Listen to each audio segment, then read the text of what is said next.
Today we're going to be talking about Python data types.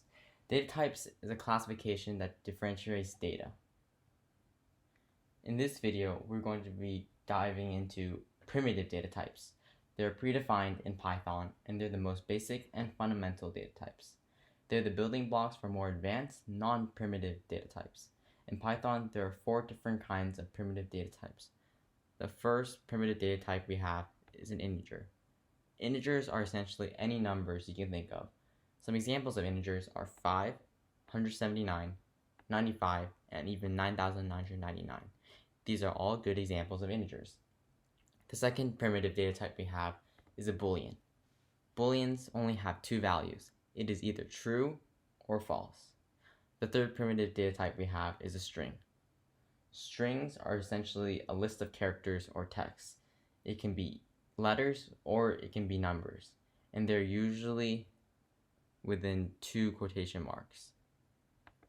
Some examples of a string is hello, 502, or a mix of numbers and letters.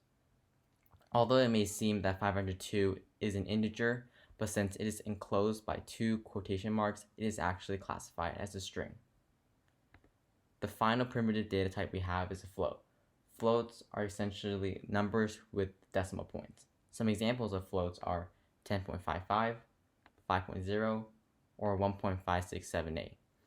Although it may seem that 5.0 is an integer, it is actually a float in this case since it does have a decimal point. Let's try to play an experiment with the data types we just learned. In Python, there's a function called type, which can tell you the data type of something and what something is. I highly encourage you to open up REPL if you have it and code along with me, as you will be able to better understand and remember data types. So let's try printing type of 5. And you'll see that it will display that it is a type of int or an integer. Now let's try printing the type of true. And when you run it, you'll see that it is a bool, or a shortened version of boolean. Please note that you always need to make sure to capitalize it. If you were to accidentally put a lowercase and put true, you will find that it will give you an error here.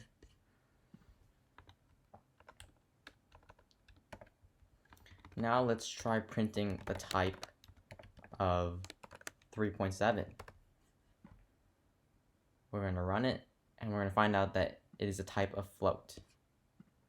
Now let's try printing the type of 253, but this time we put it inside quotation marks. We're going to run it, and then we're going to find out that it is SDR, or a shortened version of string.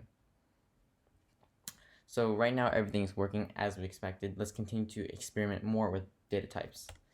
Let's try printing the type of 3.0. And it will say that this is a float. Although this may seem like it equals to 3 and that it is an integer, since there's a decimal point, it is a float.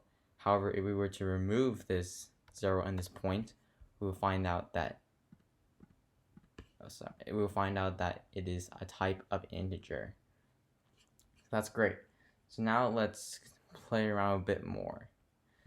So we know that this 253 is a string, but if we were to remove the quotation marks, we will find out that this is now back to an integer.